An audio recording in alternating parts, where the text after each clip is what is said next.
So you want to sell your home without an agent. Well, there are a lot of things you're going to need to know. All the steps and all the pitfalls, also opportunities. I'm going to map every single one of them out for you right here in this video.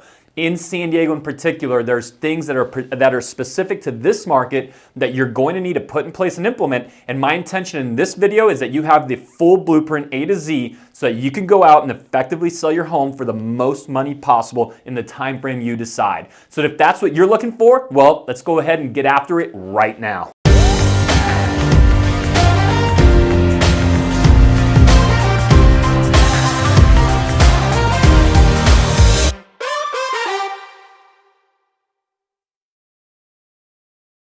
Now, if this is your first time to the channel, make sure you hit the subscribe button and hit that bell so you get the notifications and are always in the know of any videos we put out. Most importantly, that you have all the information for right now what's going on in the real estate market here in San Diego so you can go ahead and sell it as effectively as you can without a realtor. I'm Dan Beer, and every single day we get phone calls, text messages, emails from people just like you looking to sell their home without an agent. And if you want to go deeper and really implement so that you're able to most effectively do that, I have a video that I'm going to lay out everything for you here, but I also have a copy of my book, Real Estate Exposed: How to Have an Empowered Home Sale. Of course, you can go to Amazon and grab it, but don't do that because you'll have to pay for it. Instead, just email, text, or message us, and I'll go ahead and send you a free copy of my book so that you can go ahead, put it in action, and sell your home without an agent. All right, let's get after it. The first thing that you need to take care of, the first decision right out of the gate, there's big decisions to make. The first one's going to be, what home improvements do you do versus those that you don't? And I think it could surprise you because a lot of people think, well, let's go remodel the bathroom. Let's go, put in all kinds of expensive things in the backyard. You don't have to go there. In fact, sometimes it's the worst investment you can make because lifting that one bathroom only lifts that one bathroom. The rest of the property is still the same. And really the number one thing you should be going at when you're prepping, okay, the prep work of taking your home to market is where is the deferred maintenance?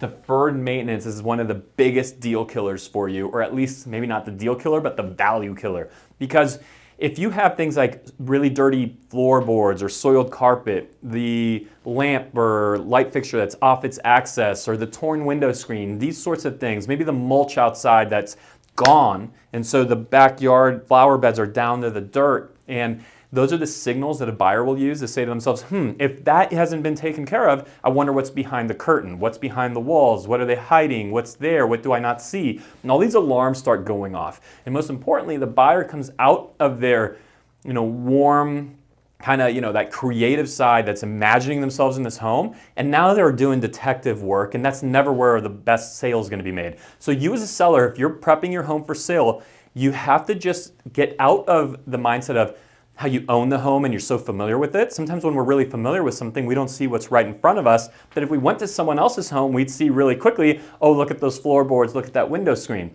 So I want you to think about the home in those terms, and this is really the low-hanging fruit that could give you so much return, because that's what it's really about. What can you do to the property that will give you the greatest return for your dollar versus those things that just will not? There's items that when you have someone comes into your home and they see these things that are just clearly wrong, it could be a $500 item, but in their mind it's $3,000. It could be a $3,000 item. In their mind it's $10,000. So you're getting disproportionately punished for this. I want you to really take inventory of your home, run a full home audit from A to Z, and find everything that you can visually see about the home so that you could address it and remove that obstacle right out of the gate. Now, let me be really clear. This doesn't mean you're remodeling everything. It just means clearing up deferred maintenance. Doesn't mean you're putting in new kitchens, new counters, new sinks, that's not what we're talking about. Some people do have the question, hey, if I have soiled carpet and I know it, I'm gonna change it, should I go ahead and just give them a credit at the closing versus changing it myself prior? Well, there's an inconvenience to changing it yourself prior, of course, because you have to remove the furniture that's sitting on it. But from a marketing standpoint, in an ideal world, you would absolutely always address the issue versus giving a credit, because when you're giving a credit, you're paying for it anyway. You're either way spending the money on it, but you're getting zero marketing value. You're not getting any value in return because the buyer still has to experience the home in that condition. And the credit really, and I can tell you this from having experienced over 3,000 transactions, the credit really gets kind of thought of as, oh, thank you very much. And they don't then say to themselves, gee, okay, great. And because of that credit, I can offer this much more. They just don't think that way. So it's going to be lost money where you didn't get any marketing value out of it versus having addressed the problem and now they're having a better experience where now you might get a better offer. So those are just some of the things to think about around home improvements.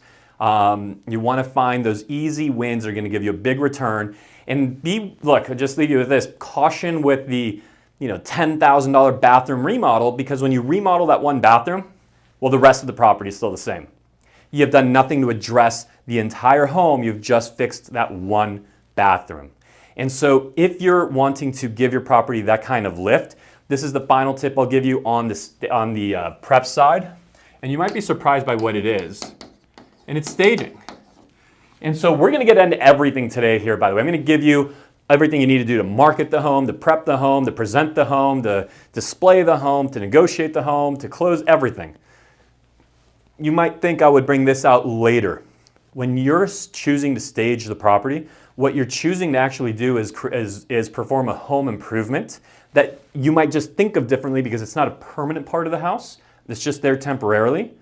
But it's a seller it's accomplishing for you more than any home improvement possibly could. Because instead of spending $10,000 on that one bathroom remodel, if you kept the grand majority of that money in your pocket and then invested a very tiny minority of that in staging, you'd be elevating the entire property. Your photography will be better, your video work will be better, and the experience that the buyer will have in your home will be better.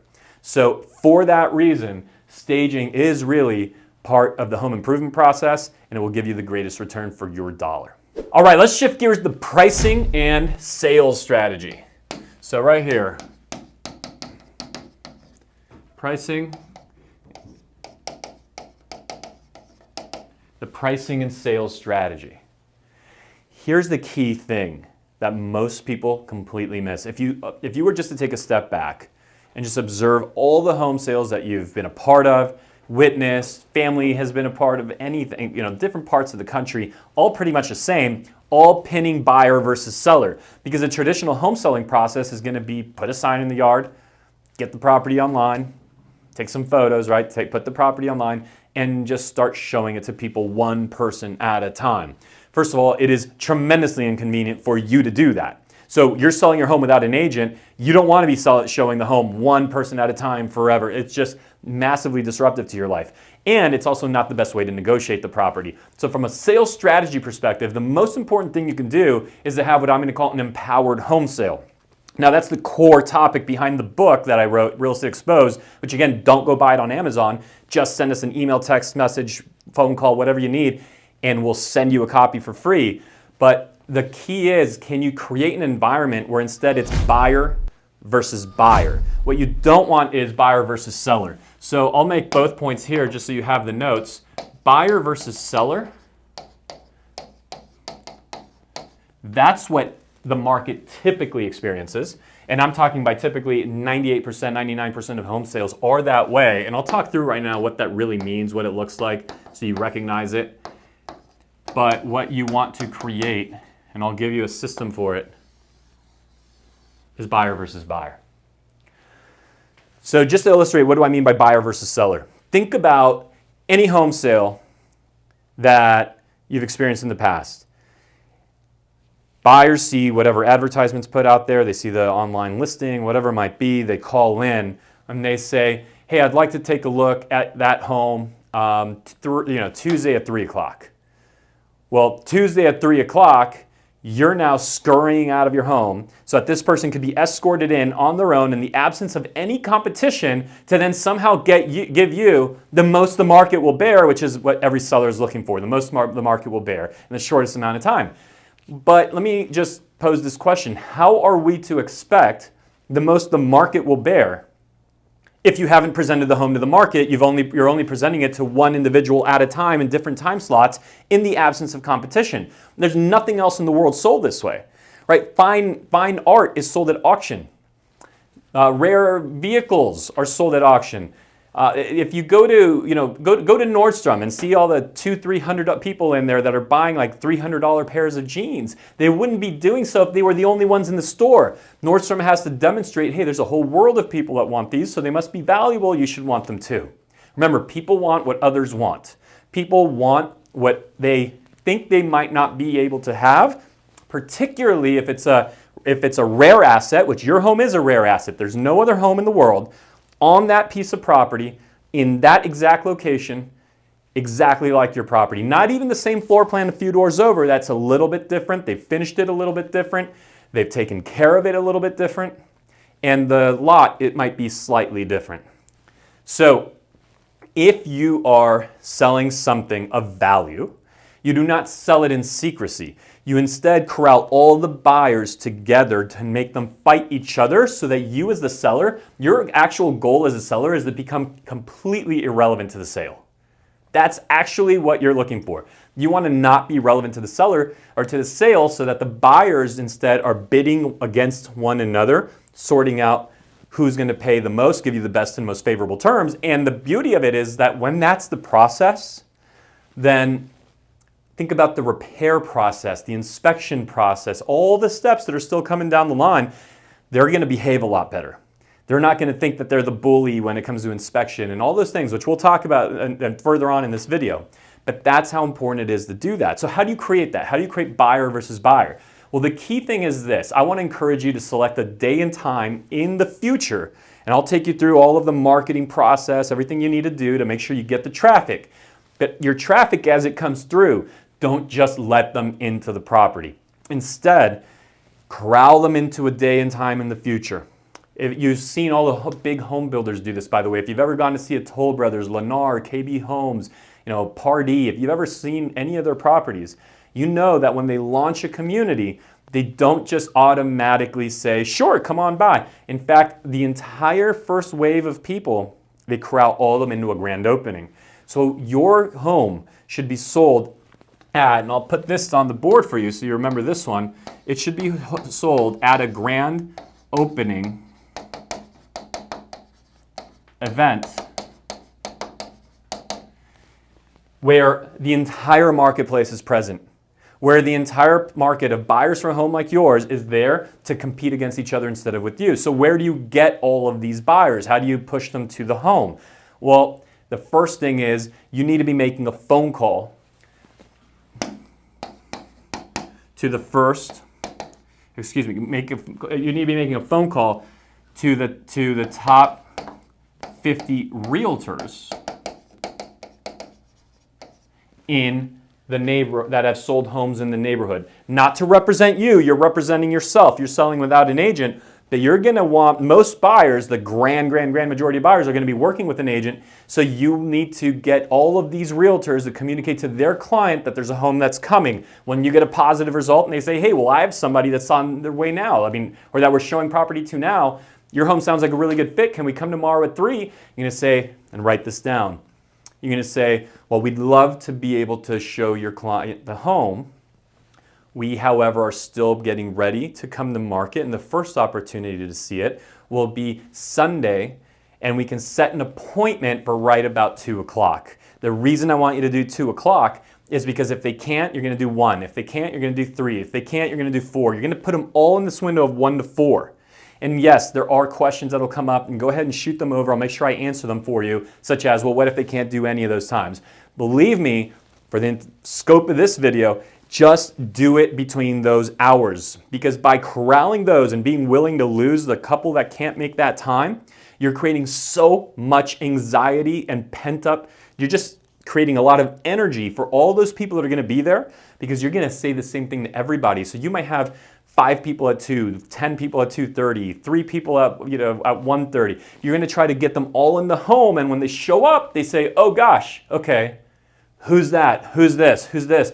Shoot, okay, I'm not competing with the seller, I'm competing with these people. And that's how you start to get that. So that's number 1. Number 2 is, of course, you're going to need to syndicate the property.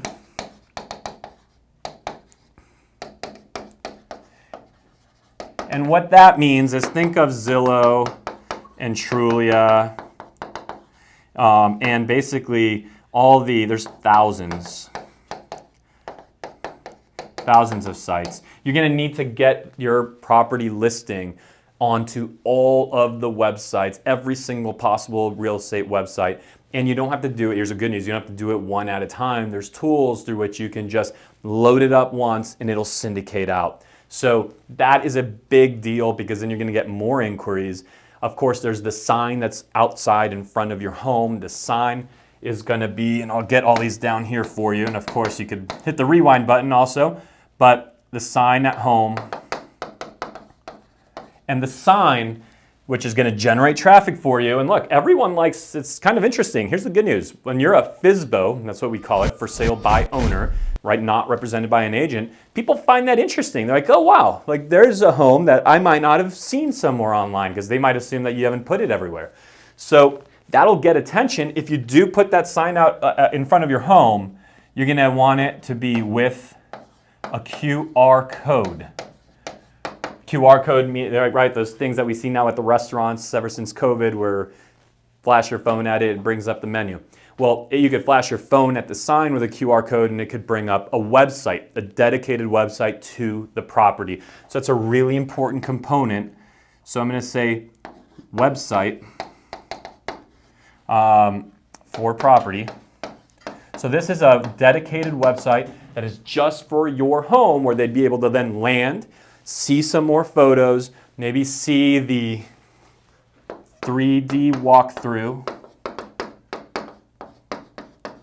see the video work you've done on it, and make an inquiry.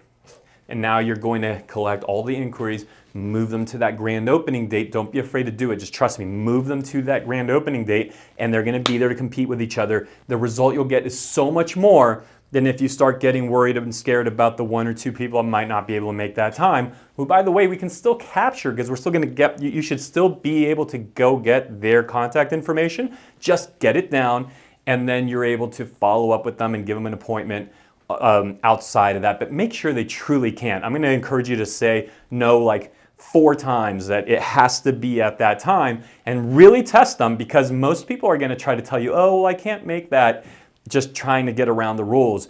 Don't let it happen. Protect the integrity of the process. Now let's back up for a quick second. If we're going to be syndicating the property out, if we're going to have pictures all over the internet and you're going to have a dedicated property website, well, let's just be really clear that we have professional photos, professional drone work, 3D,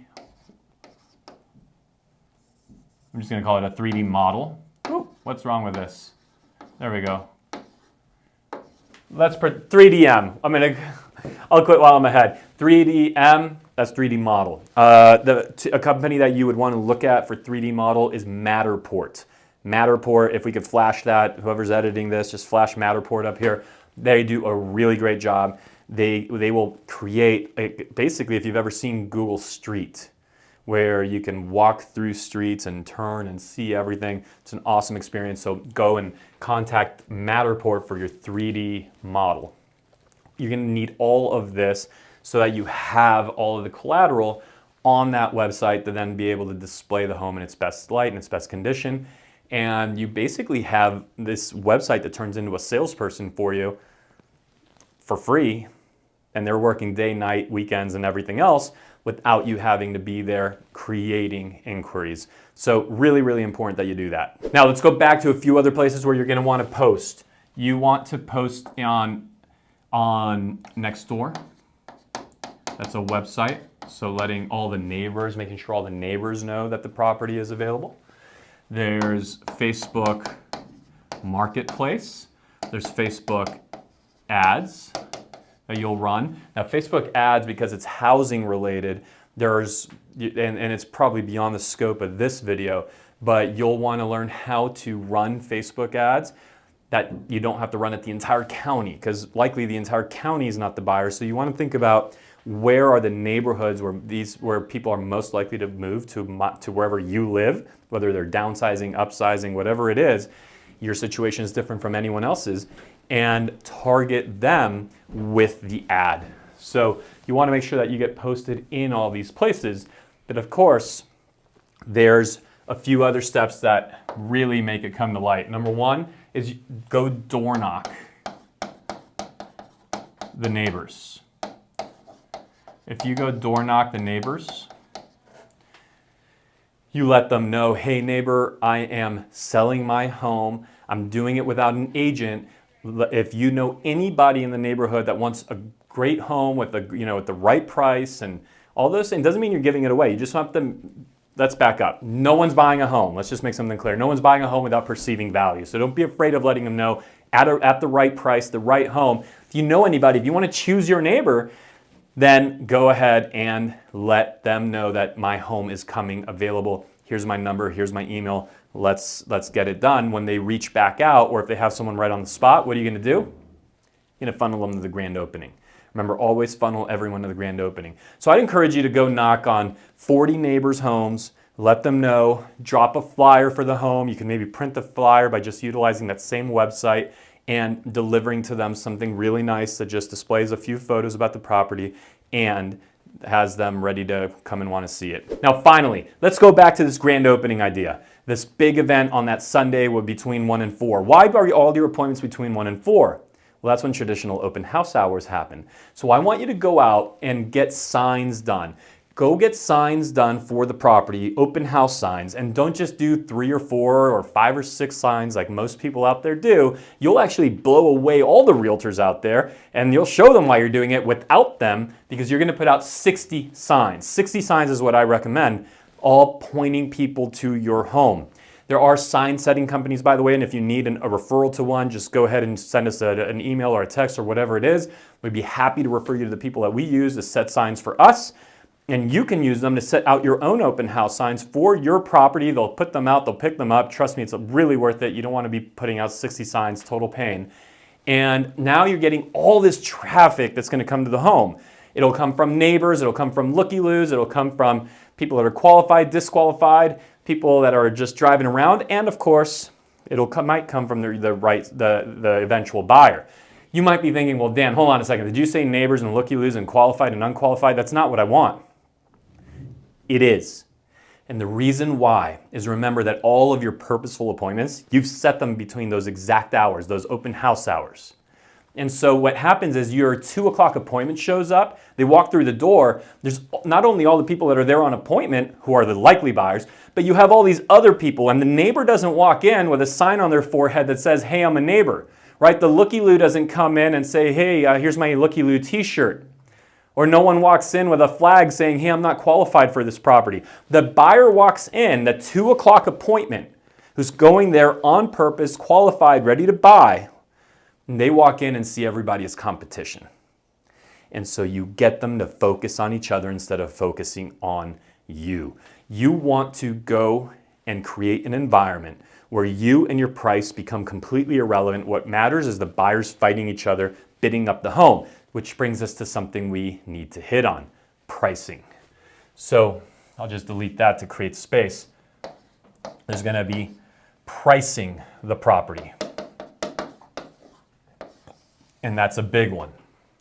So when you're pricing the home, one of the key things that you need to do in order to accurately create a strategy that's going to serve you, you need to visit 10 properties that have recently sold, because you need to understand what they were all about. And by recently sold, you can go back a year, but the last 10 homes that have sold in your neighborhood, your building, your subdivision, your condo complex, whatever it is, you need to go check them out. And by doing so, you're trying to see, well, what's my condition compared to theirs? And you have to take your owner hat off. Because the one thing about selling your home on your own, the one thing that makes it tough is to see everything through whatever colored lens is most convenient to you in the moment, right? I mean, that's the pitfall sometimes. So you need to really see through clear lenses. How was this home better? How was this home worse? How was the layout? How does it compare? How is the view compared to mine? Does mine have noise or not noise? Or is it better or more quiet or louder compared to this one? And you need to understand exactly what those were, because just looking at them on paper will not do. Looking at them on paper and studying them on paper, it does some good, but you need to be in these properties so that you could see as many of those 10 as possible. and get a real, true, real life understanding of what's the experience in one versus the other. That's going to give you a huge negotiating advantage. Huge. Because the reality is those buyers that show up, you will now be able to speak in terms of, well, this home has this aspect, that one, you're right, that one did sell for that, except for it was lacking this piece and that. I'm sure you saw it, Mr. Buyer, didn't you? They might not have. But they're going to have to take your word for it because you sound like you know what you're talking about, and they absolutely do not. Or on the flip side, this is a buyer that's been around for 3 months trying to find something, maybe got bid out when the market was really wild and everyone was bidding property and buyers were having a hard time getting into anything. And so maybe they've been around for some time, and you definitely don't want to be negotiating from a place where they know more about the competition and the neighborhood and the inventory than you do. So one of your key things that you're going to need to do is go get supremely educated on all of the homes that you're not just competing with now, but from recent past, and also have insight. Have insight into the homes that are coming for sale so you can get in front of whatever they're going to be doing. And that, again, back to when you were communicating with all those agents, you're communicating with them also for wanting to understand what do they have coming. Because there's an exchange of information. You're doing them the favor of letting them know that yours is coming, but find out what's coming also down the road. And now you can try and position so that your home makes sense for whatever buyer comes through. All right, let's shift gears a little bit. And another system that you'll need to have in place and figure out how you're going to handle will be just the simple process of answering calls. Now that might sound kind of elementary. How do you answer calls while you pick up the phone? No, but no, there's going to be more to it, because if you're busy during the day, if you have a day job, if whatever it might be, if you travel, you're going to, if you've done the marketing process right and you've built up the anticipation, you have all the beautiful photography and all of the just all the collateral that needs to be around it, it's all posted everywhere on the internet, and you're getting inquiries. Well, the inquiries are no good if they're not responded to. So you will have to set aside time in your calendar to make sure that you're responding to any written inquiry, but also the phone has to be answered, because an unanswered phone call, that just is a call that ends up going somewhere else. People move on really, really quickly. So make sure that you are ready over the course of your marketing period to answer the phone. But of course, that marketing period will go beyond, just that's something to prepare for, will go beyond the grand opening. Because after the grand opening, there's answering the phone with everything that's going to happen after that, whether it be additional showings after the grand opening, inquiries on offers, inspections, vendors, appraisers, lenders, etc. The phone will be ringing and you have to be ready to answer it, or it will create delays in your sale and all the things that you're looking to avoid. So it's just something for you to plan for, and anything can be accomplished if it's planned, but you may want to either alert your people at work or whatever it might be, that for a period of time you'll have to step out and answer the call when it comes, okay? So just be ready for that. I just think it's worth mentioning, because as obvious as it might seem, that seems to catch people off of, it seems to catch people by surprise with the load of phone calls that will be hitting your cell phone or your house phone, your work phone, whatever it is that you choose to do. Now, along those same lines, scheduling showings. So somebody right here, be ready to do this, showings. Because there's the after the grand opening process. If the grand opening does not result in the sale you're looking for, well, now you have to start showing the property. It's very important that if that happens, you also make adjustments to the property, whether it be condition, price, presentation, et cetera, from all the feedback that showed up, because the beauty of that grand opening event is you either get market-driven offers or market-driven feedback, but you can trust either one. As opposed to imagine you had a 3 o'clock showing on a Tuesday, and that person didn't make an offer and said, gee, I think you should make the wall red. Well, you can't make it red because that person said so you're just not going to do anything, and you start collecting trickle-in feedback over time. But because you've done the process, you have market-driven feedback, so you can make those adjustments, but you still now have to schedule showings. So be prepared to do that, and of course, getting that door open. You'll have to make a decision if you're going to work on lockbox or if you're going to open the door on your own, but just be ready to have a system for that so that you're able to do that. And you're going to want feedback. Feedback can be really, really tough for people that are representing themselves on a sale. So if they're not expecting it, but it shouldn't be tough for you, because I'm going to prep you here. You need to have thick skin don't take anything personally, is no longer your home that you love and cherish and all those things with all the great memories. You have to play the role of agent essentially and remove yourself from that so that it's just business and you're just taking in feedback. You have to be ready for people to say, I didn't like the layout, or I didn't like the furnishings, or I didn't like the colors of the finish materials, or the kitchen cabinets this, or the countertops that. You have to be ready to take that all in and then use it the most appropriate way to be able to make the adjustments that you need. And then finally, in that same realm of showings, right, all the things that are going to go out with that will be all the vendor management. Vendor management meaning there might be a carpet cleaner that has to come in, there might be a roofer that has to show up, someone to repair fogged windows, etc. So just be ready to deal with all that. It's all very doable, especially if you're prepared and especially if you're ready, which you are as you're watching this video. Now, let's get to the offer showed up and you now have contracts to deal with.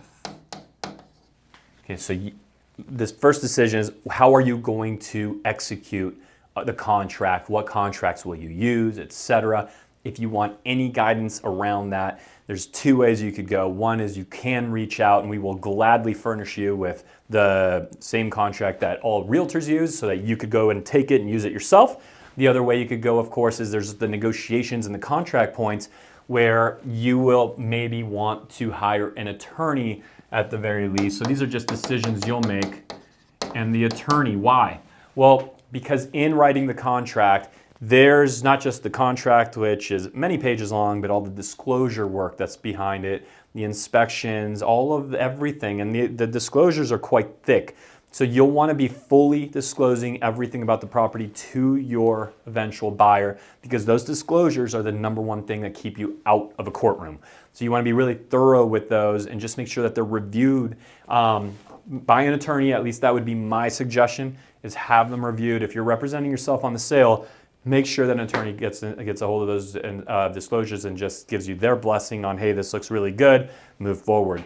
The one place I think that is just a huge pitfall for people that are going to sell their home without an agent is in not doing proper disclosure work. That's the one thing that'll kill any of the savings that you're looking for. So that's a worthwhile investment. Make sure you do that. If you want a referral, you just let us know. That brings us to the closing process. Closing. So the things that you'll want to be prepared for around closing is there will be an inspection. The inspection creates a second round of negotiations known as the request for repairs. Request for repairs is when the buyer says, hey, well, the inspection illuminated the fact that the dishwasher doesn't work and that there's a leak under the sink, and so we want this much credit or we want you to fix it.